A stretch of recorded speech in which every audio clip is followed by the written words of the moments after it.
There we go. I'd like to start our time together by voicing our mission statement. And many of you will know this, so I truly invite you to say it along with me, but let's feel the vibration of this statement today. And I'd love to hear from you afterwards how it feels to you when we say this statement together. We are an inclusive spiritual community where we recognize and express our oneness with our Creator and all creation.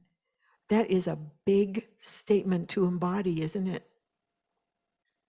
So we're going to join together in song. And we have been singing this song for quite a while. Everyone seems to truly enjoy it. Hi, Zoomings. I love you. I can see you. And this song reminds us to be a sanctuary for our hearts, especially during troubling times. And, you know, when we're remembering things that are often, what do you call that? It's not bittersweet. When you have memories and you get past the pain, but you get past the pain of losing people in your life, and then the holidays are sweeter. There's a sweetness to that. I know there's a word for that, but anyway, we're going to be that for each other today, right? All right, let's do it. Love, prepare me to be a sanctuary, pure and holy, tried and true. With thanksgiving, I'll be a living sanctuary.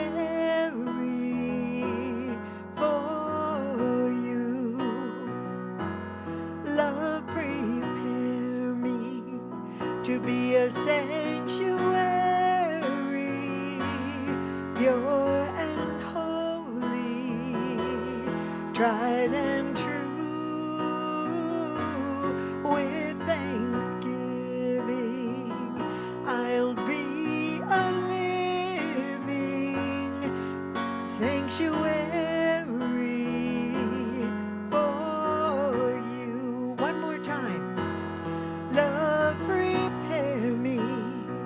To be a sanctuary, pure and holy, tried and true. With thanksgiving, I'll be a living sanctuary for you, a sanctuary.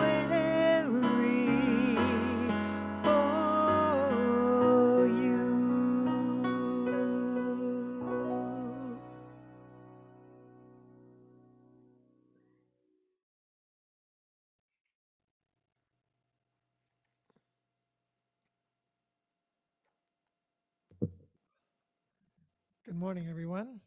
Good morning, everyone. My voice doesn't carry, so if I'm not talking loud enough, just say, speak up. Welcome to everybody in the room, and welcome to everybody on Zoom.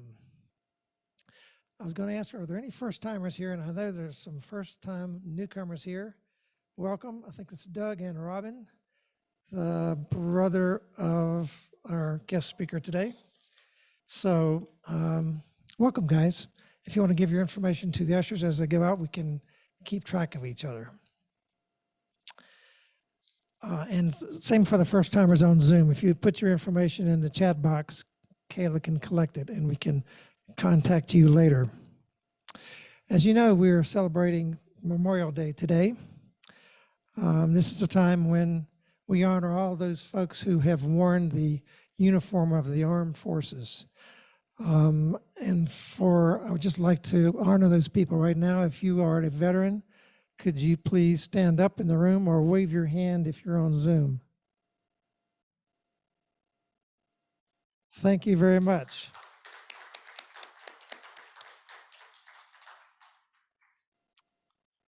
I was standing with you. Our guest speaker today is the Reverend Dr. David Goldberg. Reverend Goldberg has been serving as the minister at Unity on the Avenue in Denver for the past 2 years. He's an ordained minister with 4 earned degrees, including a bachelor's degree in journalism, a master's degree in communication, a master's degree in consciousness studies, and a PhD in ethical and creative leadership with a concentration in creativity, diversity, and social justice. I'm sure you've never heard this before. I got this off of the website. His area of study is the intersection of spirituality and leadership. Most recently, David is a former publisher and editor of Science of Mind magazine, which is the second largest digest-sized magazine in the country. He is also a certified labyrinth facilitator, and I know we have people who might be interested in that, so you may get contacted. Our prayer chaplain today is Sylvia Ray, and she will now give the opening prayer.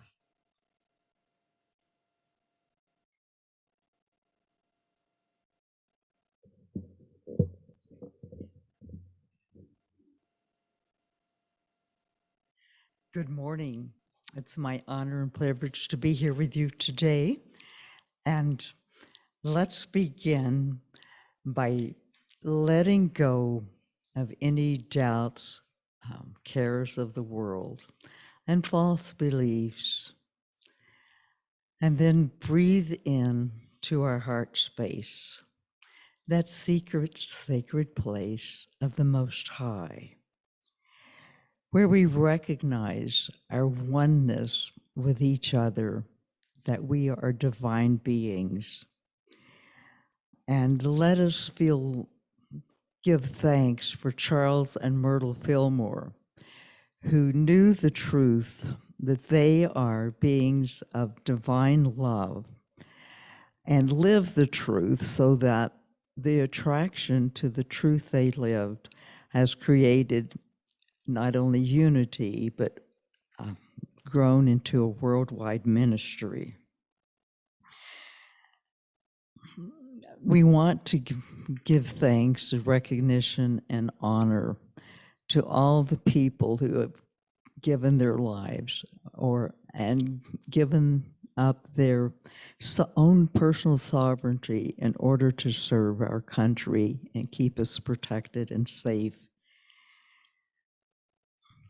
Today, we're also thankful to realize we are co-creators with the divine, and as such, we have the potential, the power, and ability to help create world peace in the next 100 years or less. Let us open our hearts and minds now to receive this message of truth from Reverend Dr. David Goldberg. And so it is. We thank you. Amen. Thank you, Sylvia.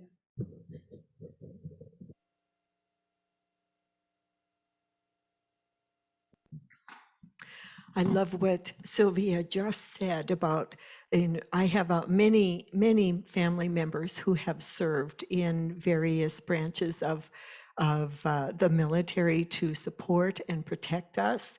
And at the same time, it's true, isn't it, that our goal overall in these next 100 years, or as fast as we can, is that we don't need to ask people to serve in that way anymore, right? It would be great if we get to serve in a way that builds roads and bridges and, other things instead of having to put our lives on the line. And I chose this song. It's idealistic, but it is part of what we would like to envision and the vibration that we hold.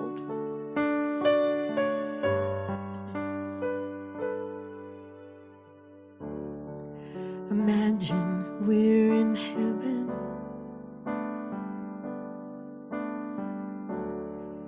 It's easy if you try. Mark, can you move the camera, please? No hell below us. Above us only sky. Imagine all the people living for today.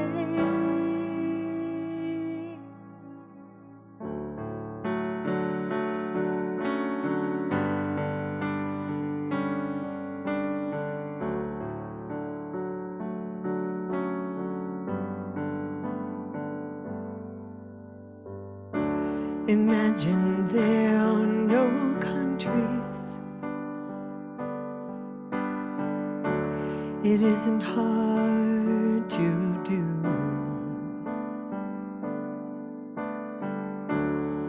Nothing to kill or die for, and no religion too.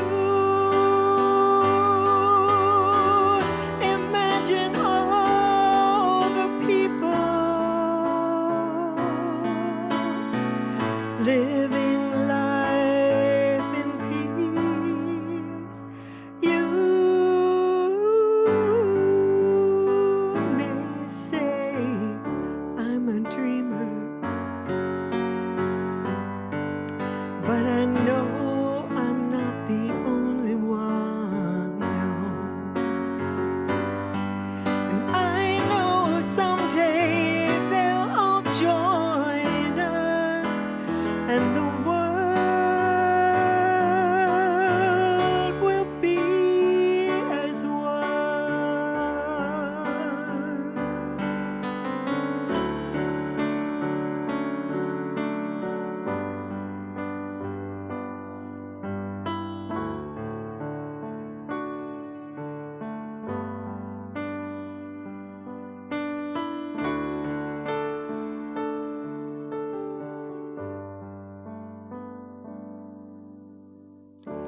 Imagine no possessions.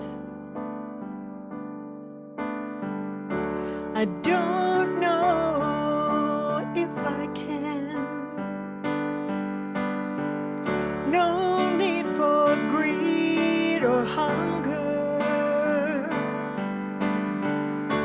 A brotherhood of man.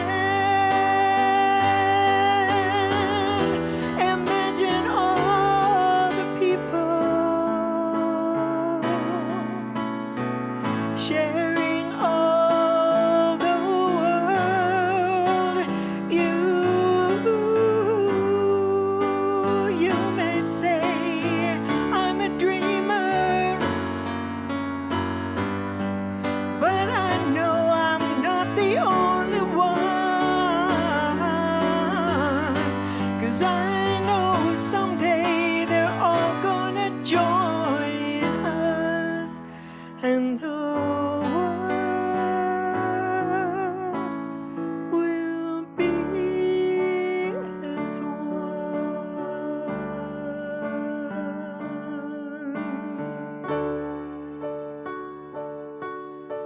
Will be as one. The world is one.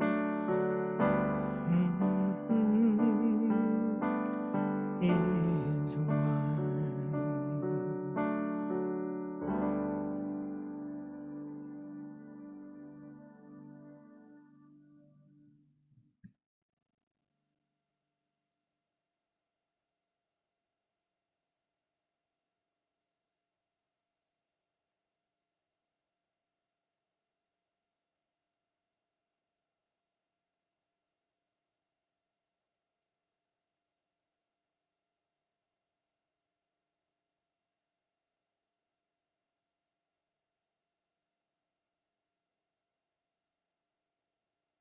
Sorry, David, we can't hear you yet.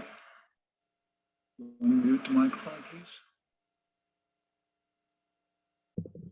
That would be helpful. There we are. So starting from the top, good morning, and what a great joy it is to be with you. I'm told to eat the microphone, so away we go. It is so great to be with you once again in Colorado Springs. We were here, my husband Rick and I were here with you for your annual meeting, and how good it is to be in a spiritual community that also literally takes care of business. So thank you for inviting us. Thank you for having us. It's a great joy to be with you. And one of the things I so appreciate about learning and teaching and learning is we always get to learn something new, right? Isn't that why we're all here on the planet? And for me already today, that is the terminology of roomies and zoomies. I love that. I can't tell you, like many of you, how many dozens, if not hundreds of meetings I've been in, and now I have a term to call everybody. So thank you for that. And Carol, thank you for your decades of service. You are extraordinary. I'm sure you started when you were 3.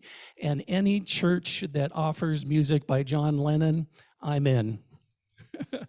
And Mark and Don and Kayla and Sylvia, I hope you all know how blessed you are with the team that you have bringing this service together for you every week. And it's my great honor to be here in the presence of someone who has become a dear friend, a mentor, a colleague. That's a mashup of colleague and special friend, Reverend Elizabeth Longo. Reverend Elizabeth has been supporting me and our community in Denver through a ministerial transition for the past 2 years as well. And I know that she's been working with you. I know that she is in your heart as she is in mine. Welcome back, Reverend Elizabeth.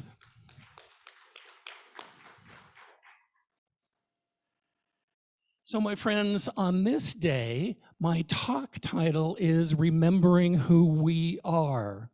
And I offer that because as the groundwork has been laid so beautifully, as we talk about those who have been in service, those who have worn the uniform of our country, those who have paid the ultimate price in giving their lives for our freedom and for our country, I also want us to remember that we get to be in the presence of the divine. We get to be in the Christ consciousness of who we are as we are moving through that process and remembering our loved ones. Don already acknowledged those who have worn the uniform of our country, and I echo my thanks, and I echo the thanks of a very thankful nation. It is my honor to do a number of funerals and memorials and celebrations of life.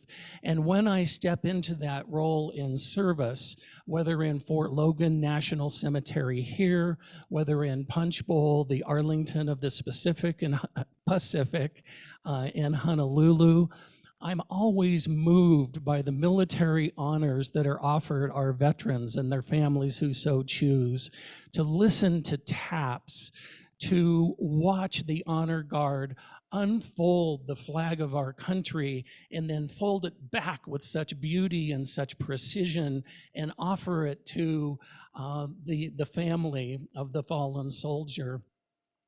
And most recently, I've also witnessed a 3-gun salute where the honor guard offers the salute, and then they capture the spent shells and they provide those to the family as a memento as well. So it is on this day, my friends, that we honor those who have served, those who have paid the ultimate price. And as we know, the meaning of Memorial Day has expanded for us, where we honor all who have served, those who are with us, as well as those who are no longer with us. And I would humbly suggest we honor the families of those who have served, who have enabled those soldiers and to rightfully honor our country. So as I was reflecting on what I wanted to share with you today, my mind very quickly went to the tomb of the unknown soldier in Arlington National Cemetery. And I learned more about that than I had ever known before. And it is this year that we are marking the 101st anniversary of the tomb of the unknown soldier. So that first unknown soldier received a state funeral in Washington, D.C. The remains were laying in state in the Capitol building, and then a procession from the Capitol to Arlington, where the remains were interred in what is now above ground in the sarcophagus that is the tomb of the unknowns. And then as we moved through more wars and we had more people serve and we had more people die and we had more unknowns, we added remains of a soldier from the Second World War. We added remains of a soldier from the Korean War, which is where our father, my brother Doug, is in the audience today. He's one of the roomies, and that is the war in which our father served. And they added the remains of a unidentified service member from the Vietnam War. Interestingly, science had progressed so dramatically that the remains that were entombed in the Vietnam grave, if you will, were exhumed. They were raised up after 12 years, and that individual was identified because of DNA technology. And his family was given the option that he could stay in Arlington National Cemetery, or the government would transfer his remains wherever they would like. And his family chose to have his remains reinterred in a family plot in Missouri. So at this moment then, in Washington, D.C., there is an empty grave for in recognition of those who served and lost their lives in Vietnam. And it is thought that we will not be adding graves for any more conflicts because remains are being much more identified, if you will. So I found that a fascinating part of the story. And on that sarcophagus then, on that above ground piece, the words listed are peace, victory, and valor. And that is what we know to be true of all who serve our country in so many beautiful ways. So with your indulgence then, as Connie and Don so beautifully outlined and so beautifully highlighted, I want to share with you the stories of a few veterans who have touched my life as we recognize then that we are honoring service and we are honoring sacrifice. And two, we are honoring valor, and we are honoring mourning for those who are no longer with us in physical form. The first branch of the service that I wanted to call to your attention is the United States Army. And my brother Doug and I have the great honor and pleasure of having our oldest nephew who served more than 10 years in the United States Army. Christopher went to the Ohio State University to study computer science. And to be able to pay for that, the best option for him was to step into service with the Army National Guard, the ROTC. And so he moved through college, he graduated with honors, and he started his service immediately. And so he was serving in that regard, computers and information and technology, and got married and had a baby and had a second baby. And then the powers that be said, Goldberg, if you're going to continue your career in the military, you need to have a foreign assignment. It's getting to be that time. And he said, with respect, ma'am, I'm going to step away from service. I have a wife, I have 2, soon to be 3 children, and I'm going to move home to Colorado. And so that was Christopher's service to our country. A young man, a proud patriot. And what Christopher learned from the military, he and his wife went on to have 4 girls. And his wife made her transition suddenly and unexpectedly 2 years ago on Cinco de Mayo. And he, as she was lying in her bed on the having the life support, having the machines breathe her, he turned to me and he said, "Uncle Dave, could you do the last rites from the Episcopalian tradition?" And I said, I call him by his initials. I said, CRG, you know I'm happy to and honored to support you however I can. That's not my tradition, and I'll do the best I can for you and your beloved. So I did. I administered last rites from the Episcopalian tradition. I blessed her head, I blessed her mouth, I blessed her heart, I blessed her hands.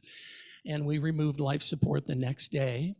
And she was an organ donor, and we were able to donate her organs so that 6 or 8 people might have better, longer, more fulfilling lives. And I said, Chris, how has your military service served you through this experience? And he said, Uncle Dave, what I learned in the military is to get up and to show up and to do what is in front of me and to do it one day at a time. So on behalf of a grateful Goldberg family, I would like to thank the United States Army for their love in rearing and care for one of our own. And secondly, then, the United States Navy. Our grandfather, my namesake, David Goldberg, was in the United States Navy. He was a New York Jew, and he loved serving his country. And he met my grandmother, who was from Black Hawk, Colorado, at a barn dance. And who knew the Jew from New York and the Italian Catholic from Black Hawk, Colorado would get married on St. Patrick's Day. It sounds reasonable to me. And away they went. So we're grateful for my grandfather's service in the U.S. Navy. And another Navy service member that I wanted to acknowledge is my husband's father, Bill. So Rick and I had been hanging out together a few years, and we knew we wanted to be together. So we traveled back east to Boston, which both of his parents were in a nursing home run by the Catholic Church. Now, they weren't Catholic, but they loved the facility, and every month the retired priest would come around and visit with Bill and Jean and sit on their bed, and every month his beautiful mom would say, you know we're not Catholic, right? So Rick and I went back to visit his parents. And as a longtime Broncos fan, I have to tell you, it took everything in me to go online and purchase 2 Patriots jerseys for his parents. But I did it in the name of family unity. So we got back, I gave them their jerseys, they were very happy. And then I asked Rick's mom and dad, who were 88, 89 at the time, they were the same age. I asked them if I could marry their son. And his mom just got a little tear running down her cheek, and she just nodded her head yes. And his dad, this Navy SEAL, who I kept my distance as I asked my question, he just kind of looked at me, and he looked at Rick, and he looked at me, and he said, you make my son happy, you make me happy. So that is my experience with the United States Navy, and I'm most grateful on behalf of Rick and on behalf of myself. And now the U.S. Marines. Oh my goodness. We had the great joy and honor of growing up next to a very, very proud Marine. So most people in our houses or where we live or in our offices, if we have a mantle or if we have a place where we display prominently things that are important in our lives, we might put a family photo or a nice piece of art or something that the kids did or something that brings us fond memories. Our neighbor, Bill, hung the United States Marine Corps emblem in the middle of his family fireplace. And he was so proud to have served, to have worn the uniform of his country. And when he made his physical transition of complications from Alzheimer's 3 or 4 years ago, to his credit, he still fit in his uniform, and he asked to be buried in his uniform. So thank you, United States Marines. And the Coast Guard. That was our dad. Our dad served in Hawaii. He was not at Pearl Harbor, but he did serve on another base in Hawaii. And he and my mom, they got married in 1951, and then they moved to Hawaii while my dad was in the Coast Guard. And they always had these great parties. The Goldbergs were known as the party house. And my mom, honestly, wasn't quite sure why or how. And none of their friends were quite sure why or how. But they always had the best meat on the barbecue, or at the luau, they always had the roasted pig. And the whole booze is another story. But they were saying, Goldberg, how can you do that? How can you afford that on an unenlisted man's salary? And then they realized that he was the storekeeper on the ship. Now, I will not get into details.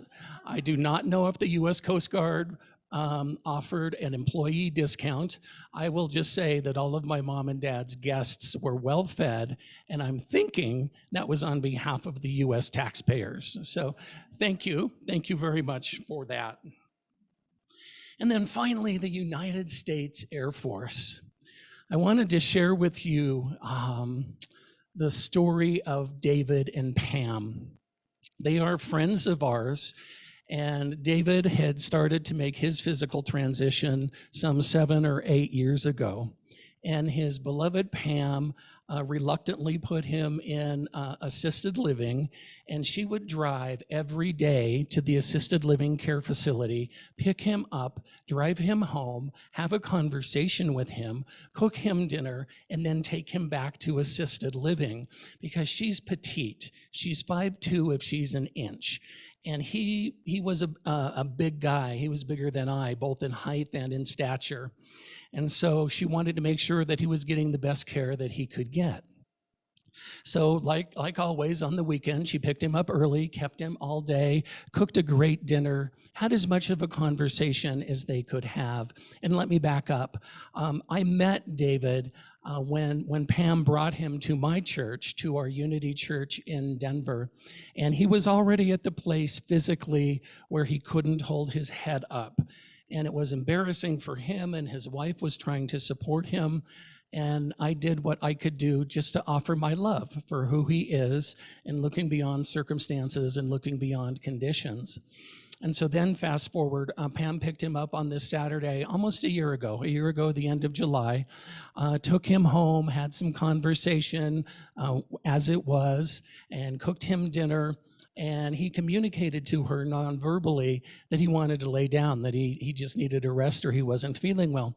So he laid down on their bed, and as circumstances would unfold, he had a heart attack, and he was without oxygen to his brain for 20 or 25 minutes. The paramedics came, heroically did what paramedics do, and they saved him and brought him back. Pam called me. I met them at the hospital. And then we were finally able to get David a room around midnight. And then I drove her home, and we continued to process the events of the day and the events of their life. And the next morning she called and she said, we got David's CAT scan back and there's no brain activity. And we were both really clear that neither one of us would want to live this way. So I'm going to remove life support, and I wanted to wait until you, this David, could be there with us and support the family. And I said, I'm on my way. And so got to the hospital. We prayed, we sang, we held hands. We remembered David as we knew him, as a vibrant spiritual being having a human experience. And then the technicians gently removed his breathing tube. And about 20 minutes later, his heart stopped and he left his physical body. And all of the technicians and all of the nurses were right there, because even though that was the plan, their machines were saying that someone was in distress and they had to come in and document that process. So Pam reached out and said, David, can we host her David's service at your church? And I said, of course. And I have to tell you, my friends, I've had the honor of doing memorials and celebrations of life and funerals for many years. And this was one of the most beautiful. Pam is of Asian Pacific Islander descent. She identifies as a native Hawaiian. And in that service, we had hula dancers dancing to How Great Thou Art in Hawaiian We had ballroom dancers because they love to ballroom dance. We had vocalists who were extraordinary. We had musicians, and oh yeah, we kind of had a minister help facilitate things along the way, but they clearly didn't need me. And it was a glorious event.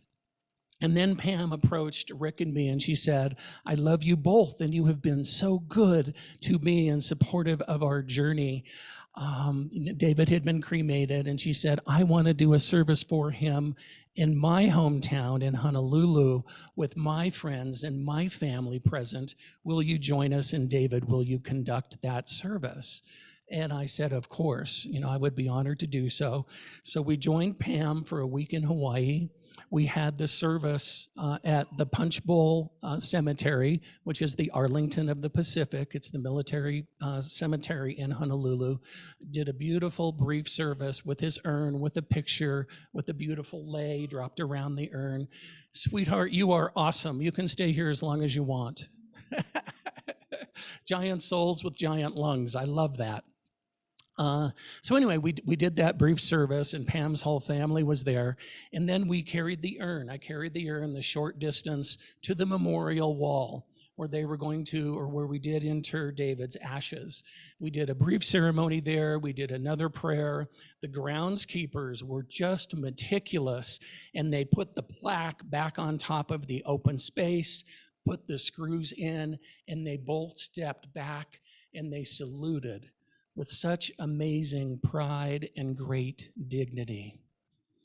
And once we were complete with the service, I asked both of them, I said, please forgive me, but help me understand. This is the spouse of a veteran. Our friend Pam is the veteran of the United States Air Force. David, they'd been married more than 30 years. David was the spouse, and he was the peace protester, and he was the agitator, and she was the one in service wearing the uniform. And I said, help me understand why you salute the spouses of our military veterans. And they said, sir, it is because of his service that she was able to serve so beautifully, so brilliantly, and so honorably. And so I offer that thanks to all of the military spouses, partners, and families. I offer our thanks to you because you too have been on the front lines supporting your loved ones as they supported our country. So I'm blessed, Sylvia, your prayer to open the service was beautiful. I too am grateful for Charles and Myrtle for founding this beautiful tradition that we call Unity. I open our service at Unity on the Avenue every week by saying, welcome, welcome, welcome, beloved friends, beloved family members. We are a radically inclusive community. We honor all people, all races, all relational orientations, all gender identities, whoever you are, wherever you are on your path.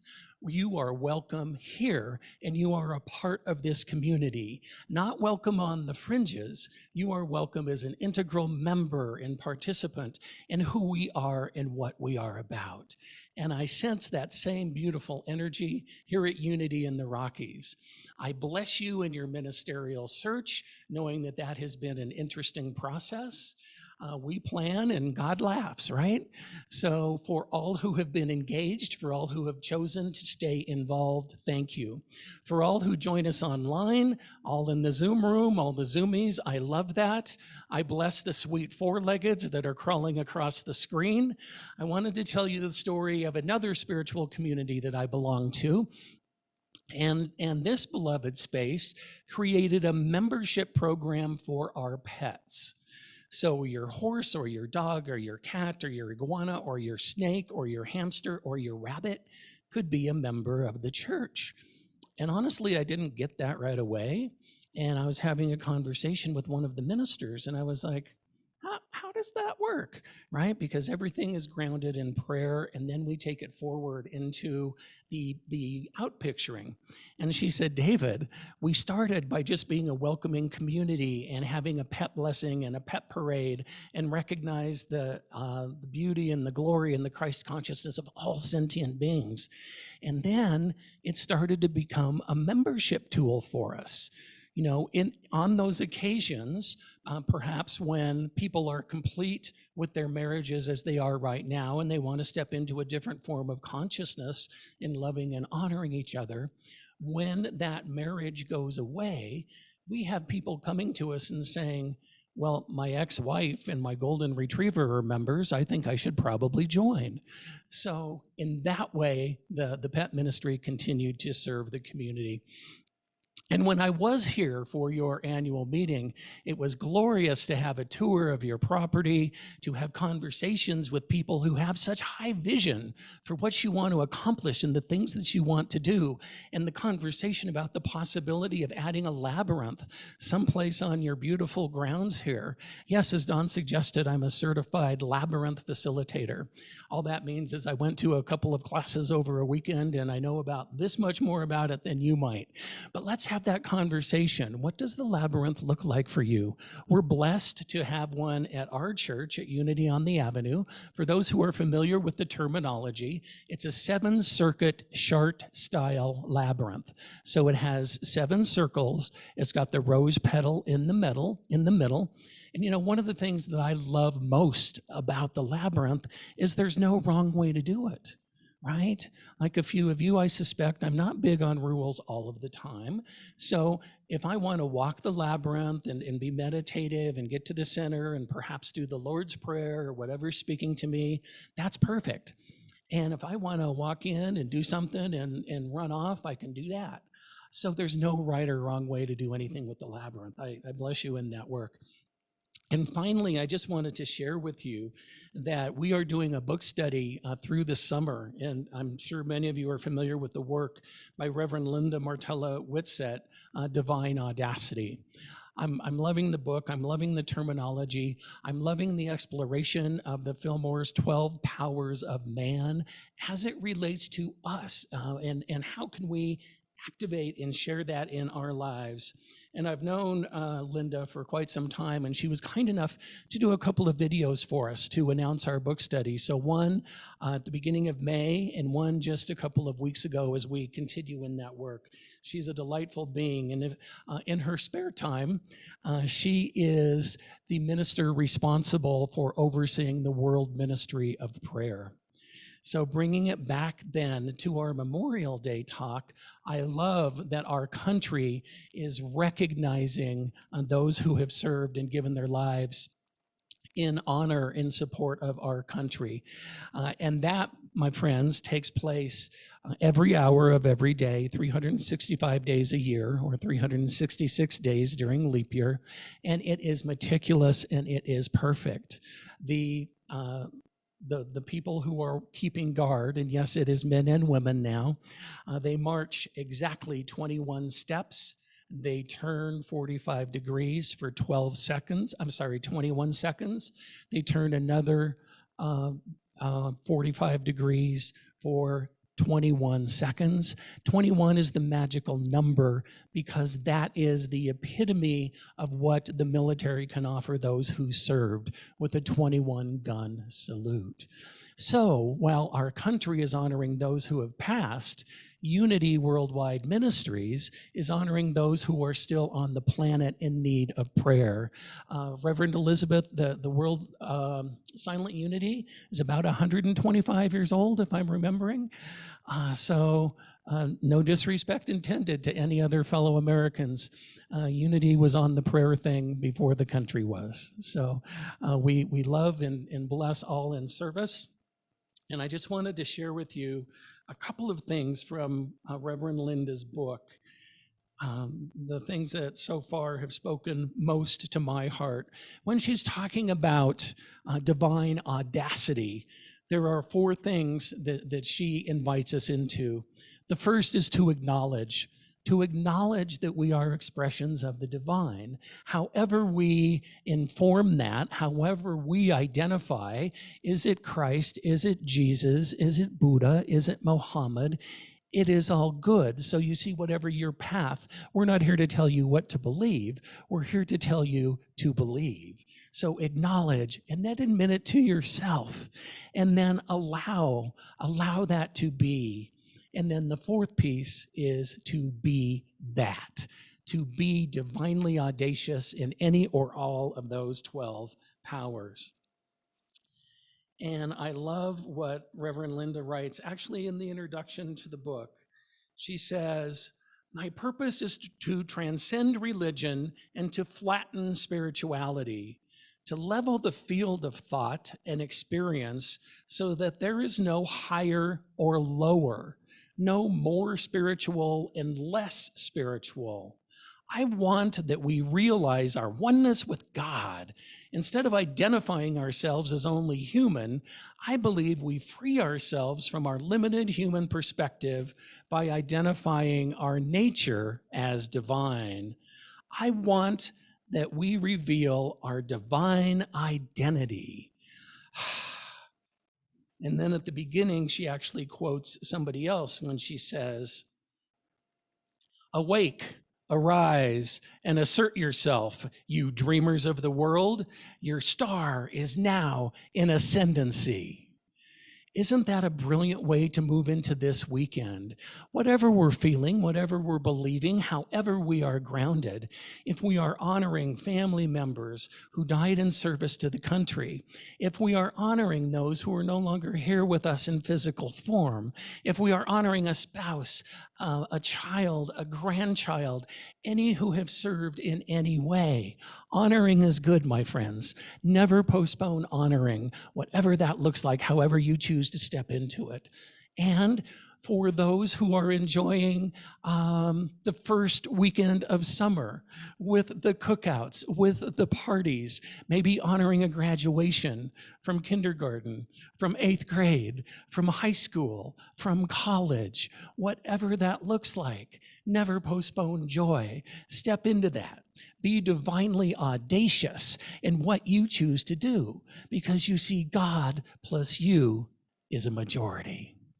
Please join me in prayer.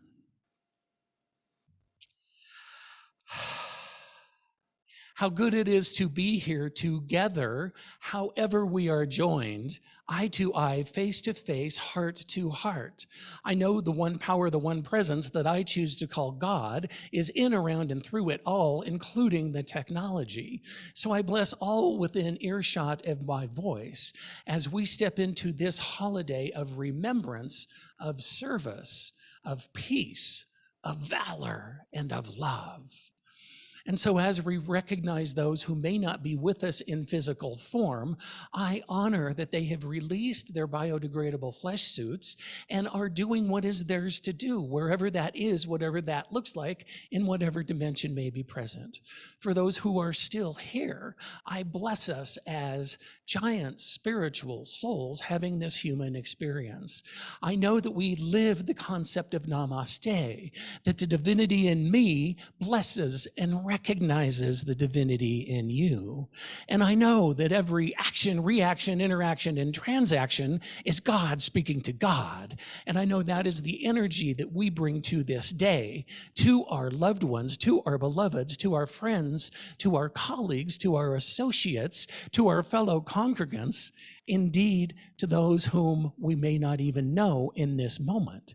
Because that is what we know as metaphysicians. That is what we know as people who believe in beyond the physical, that everything is created twice, once in mind and once in heart. So we do that work. We continue that deep dive into recognition, into connection, into powerful, prayerful presence with the one God, the one Christ consciousness that is in, around, and through everything. So I just bless it. I bless those who have served in every way. I bless those on the planet continuing to honor all. and I know that it is good. I know that this hour is divinely appointed and that this coming together is divinely inspired. I love it, I bless it, I honor it, I release it. I call it into physical manifestation right here and right now, knowing that it is good. I release, I let go, I allow it to be. And we anchor this together by saying, and so it is, and so I am, and so we are.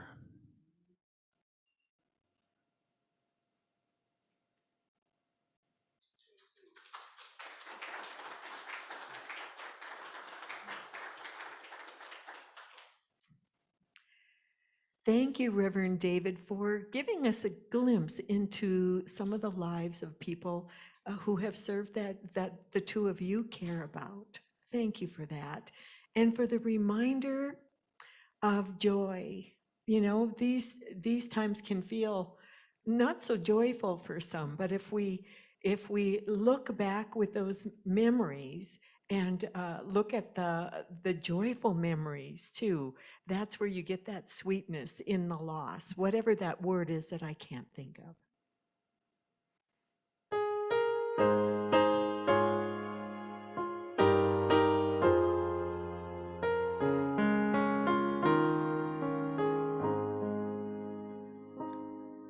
Nothing is ever lost, and we are not forgotten. We are living in the heart of God. Nothing is ever lost, and we are not forgotten. We are living in the heart of God. We are living, we are living, we are living in the heart of God. We are living, we are living, we are living in the heart of God. Morning sun coming through the trees, and the green leaves shimmer in the summer breeze. Songbirds singing to the honeybees, living in the heart of God. We are living, we are living, we are living in the heart of God. We are living, we are living, we are living in the heart of God. After the dazzle of day is done, the moon makes love to the setting sun. The stars come twinkling one by one, living in the heart of God. Join me. We are living, we are living, we are living in the heart of God. We are living, we are living, we are living in the heart of God. We sleep in dreams both deep and bright, sailing through the velvet night, refreshing the soul to the spirit's delight, living in the heart of God. We are living, we are living, we are living in the heart of God. We are living, we are living, we are living in the heart of God. Nothing is ever lost, and we are not forgotten.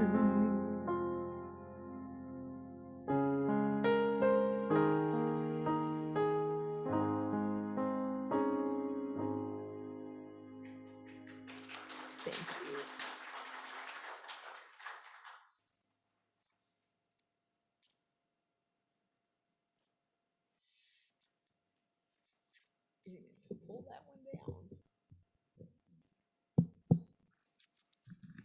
Thank you, Reverend David, for that excellent reminder of thanking the people that have done so much for the rest of us. And thank you, Connie, for your beautiful music, as always. To the other members of our community, hello, Fran. To the other members of our community, thank you so much for your generosity, which helps pay our bills and helps grow our church as we recovered from the long COVID shutdown.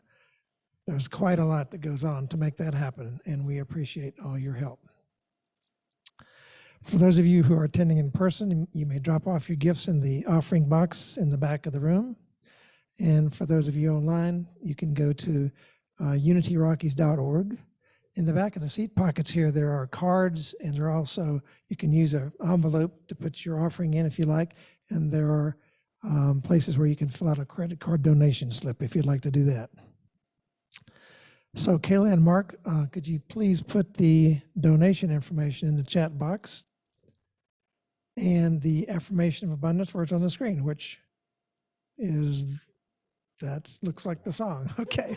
Well, you all know what I will guide you, but here's the affirmation of abundance.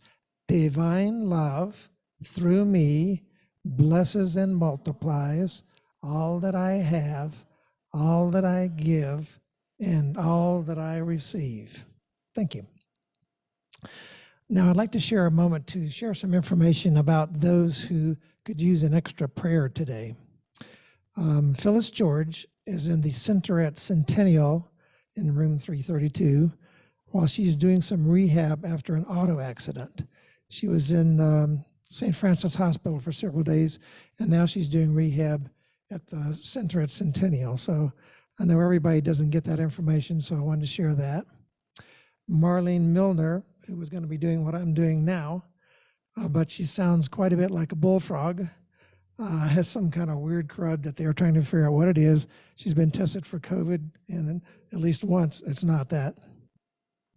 Now I'm interested, are there other people that we don't know about? Is there anybody in the room that knows somebody that we could use an extra prayer? If you do, raise your hand. Yes.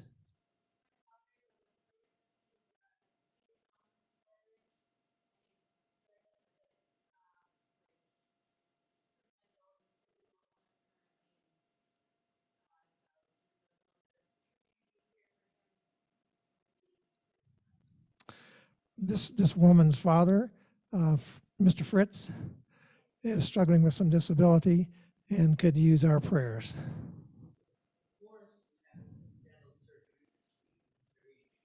Okay, Forrest is having dental surgery this week and could use some prayer. Anybody else? Oh, that's right. Kayla has been feeling under the weather for some time now. So, Kayla, we wish you well. Anyone else? If there's anyone on Zoom that you know of that needs some help, put their information in the chat box.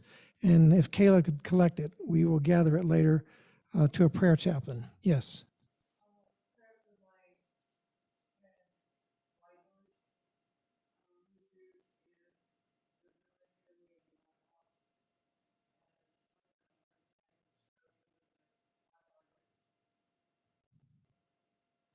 Okay, this is for her friend Whitehorse, who served in Black Ops and is now, okay, in Vietnam. So your prayers, our prayers could go for him. Anyone else? Thank you very much.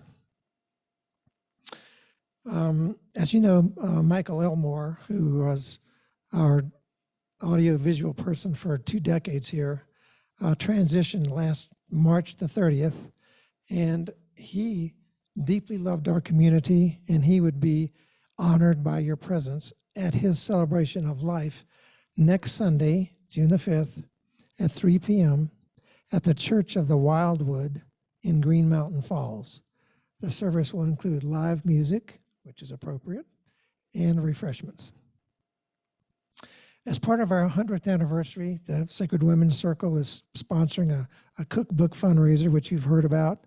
The deadline for submitting recipes and short stories and quotes to Penny Olson, who I saw on Zoom earlier, the deadline is July the 1st. The contact information for her is in Thursday's e-blast, or call Kayla if you need any assistance. The Sacred Women's Circle itself is taking a summer break from their monthly meetings for June, July, and August. They'll be back in September. The men's group will continue to meet on the second and fourth Saturdays of each month through the summer. It could be a hike, or it could be a breakfast, or a helping project, but whatever it is always fun and interesting. The Tuned In workshop, hosted by Molly Lord, still has some room in it. It's 2 weeks from yesterday, June the 11th and 12th, Saturday and Sunday. It's from 8:30 to 5:30, and it's at the Cheyenne Canyon Inn. The registration deadline for this is a week from Monday, June the 6th. So Kayla is handling the registration. I checked with her this morning. There is room for more registration. As part of the registration, you will cover your cost of registration. And some people have registered but have not covered the cost of the registration yet, so be sure to complete that process.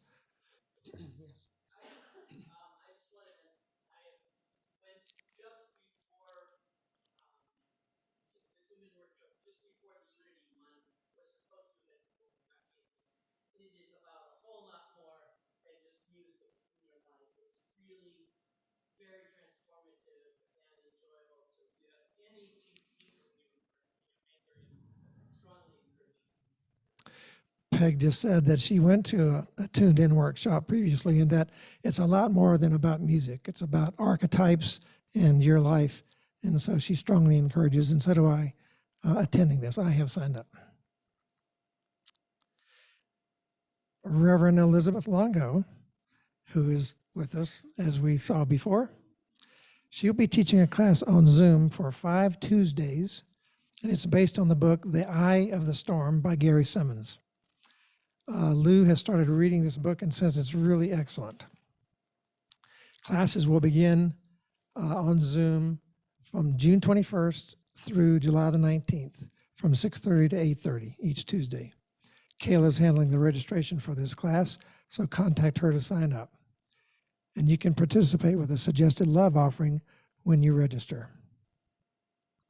Next week, Reverend Elizabeth Mora, who is a senior minister at the Unity of Montclair, New Jersey, will be our speaker on Zoom, so be sure to join us for that. Now, I'm going to give you a very brief overview status of the senior minister search. I've had several people ask me, and not everybody gets to hear what's going on, so here's a real quick overview. Last year, we interviewed 4 candidates. 2 of those dropped out after the first of 2 interviews. The third one came and visited us and actually ate dinner with the board. She ended up taking a job in New Mexico to be near her spouse. The fourth one was also another good candidate, and she debated for a couple of weeks before she decided to take a job in Seattle to be near her children. We have posted an updated, heart-centered job description that is excellently worded, if I may say so myself. It's really good. It's posted now on the UWM site, and we know of folks who are interested in that, and we expect to be interviewing in the very near future. And with this in mind, I ask the community to join me now to say our affirmation for a new senior minister. Mark or Kayla, and there it is, has put the words on the TV monitors. So take a deep breath. Get focused and centered, and join with me. With gratitude for the past, we align vibrationally to demonstrate and attract the highest level of leadership in accordance with cosmic law for Unity Spiritual Center in the Rockies. Thank you.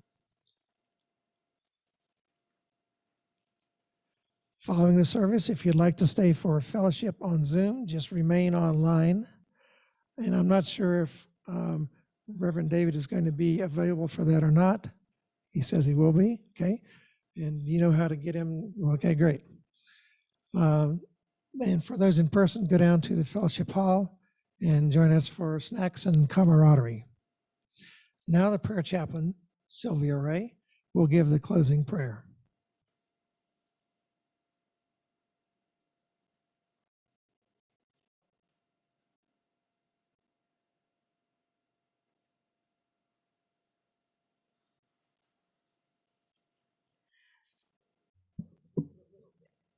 Oh, no, thank you.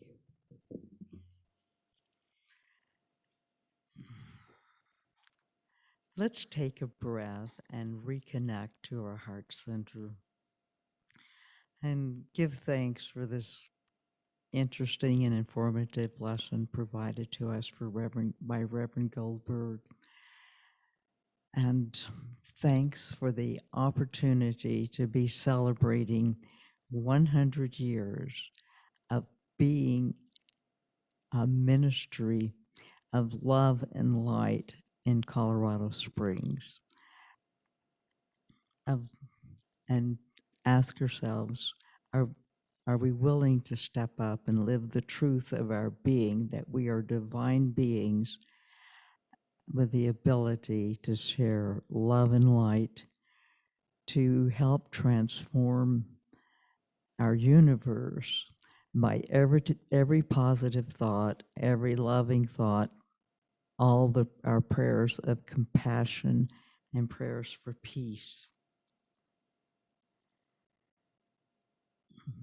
Let us pray for peace in all the conflicted areas of our earth, in Ukraine, and especially in Jerusalem.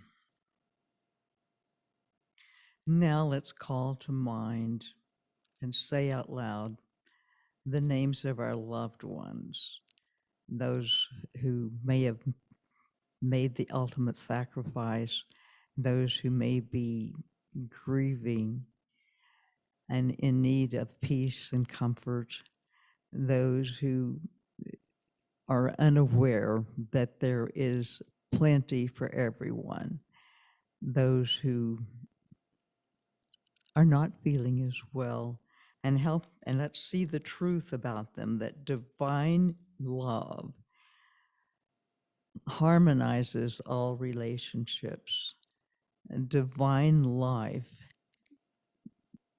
prospers and regenerates our health. And for all of our blessings and more, we say, thank you, God, thank you, God. And so it is. Amen. Thank you, Sylvia. Thank you, everyone, for being here this morning. As we get ready to close our service, I invite everyone in the room to stand and move to the 2 aisles. If you don't feel comfortable, you can just stand in place.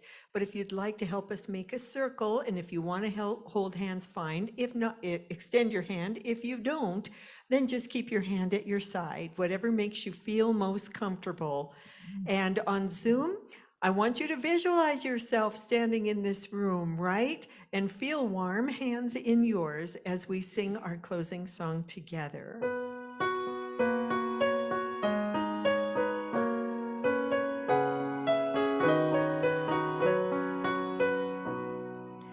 Let the light within you shine. We are all connected. Look into another's eyes. See your light reflected. We are one light, shining souls in harmony. We are one light, shining in unity. So as Don said, if you want to stay in the Zoom room, Reverend David will come up and take my seat here. Actually, I'll give him a comfortable chair rather than my drum throne. And he'll be able to visit with you. If you would like to visit with Reverend David, just stay in the room here. Do we have refreshments down the hall today? We do, and we do have refreshments down the hall. So hop off Zoom, get in your car, and we'll see you over here in 10 minutes for coffee and refreshments. And otherwise, have a wonderful and safe Memorial weekend. Love you guys.